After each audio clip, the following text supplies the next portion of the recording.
They told you they cared. They said they felt something real. They made you believe you were finally safe, finally seen. And then one day they were gone. No warning, no fight, no explanation, just silence. Your messages sit there, delivered but unanswered.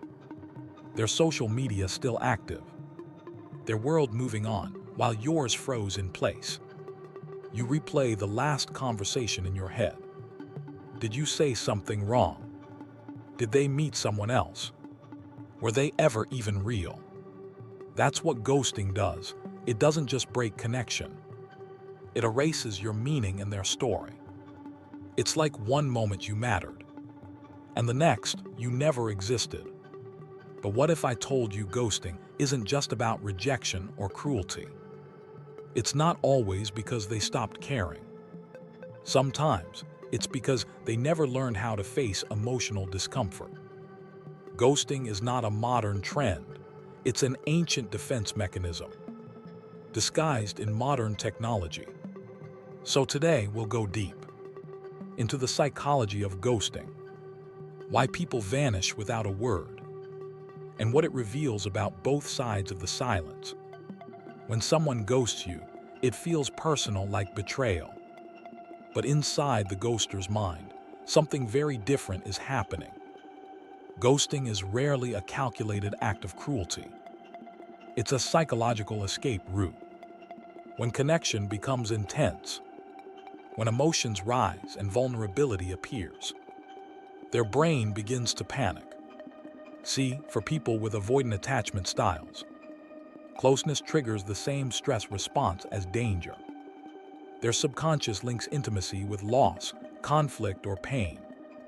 And so their amygdala, the brain's fear center, lights up. Their body goes into fight, flight, or freeze. But in relationships, fight means arguing, flight means disappearing, and freeze means emotional withdrawal. That's why they vanish suddenly. Not because they didn't feel something, but because they felt too much. In their mind, silence feels safer than honesty. Avoidance feels easier than confrontation. And when they cut contact, their anxiety drops, creating a momentary relief. But for you, that silence becomes a storm.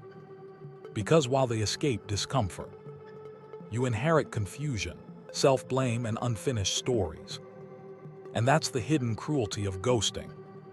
The ghoster protects their peace by destroying yours. For the person left behind, ghosting feels like emotional chaos. Your mind goes into detective mode. You start analyzing every text, every emoji, every delay in their replies. You scroll through old messages, searching for clues. Did I miss a sign? Was there something wrong with me? But what you're really searching for is closure. Because closure gives order to chaos. When someone dies, we grieve. When someone leaves, we cry. But when someone vanishes, we question our reality. Psychologists call this ambiguous loss. A loss that has no explanation, no finality, no clear end. It leaves the brain stuck between hope and acceptance. And that's torture. Because the human mind hates uncertainty more than it hates pain.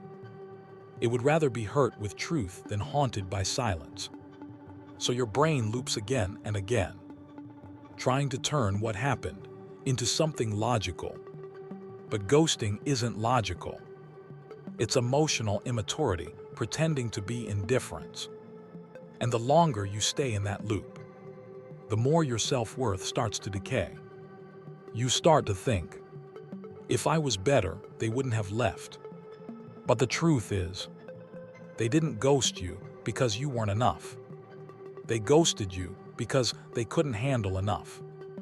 They lacked emotional language, the ability to sit with discomfort, the courage to end something with empathy. Ghosting is never your reflection. It's their unfinished lesson. Ghosting is a symptom of a generation raised to fear confrontation and glorify detachment. Social media makes vanishing effortless. Block, unfollow, mute. You can erase someone in a second and never have to face the guilt of watching them hurt. It's the empathy gap.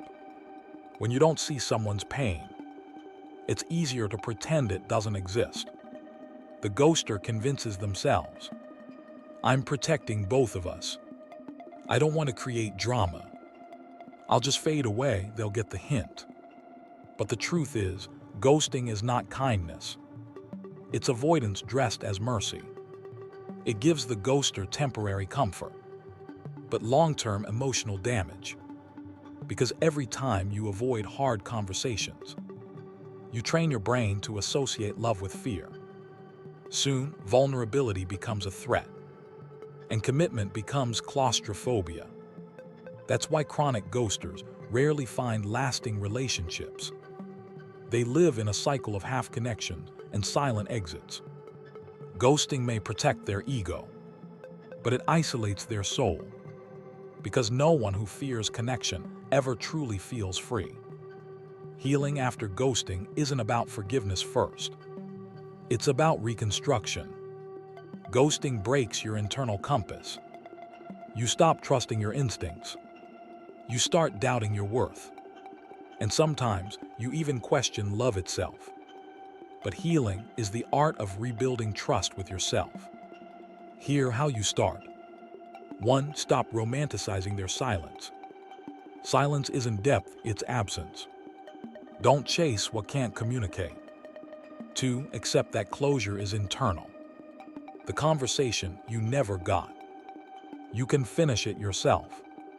Write the words you wish they'd said and move on. 3. Separate rejection from identity. Someone ghosting you says nothing about your value. It only reveals their emotional limits.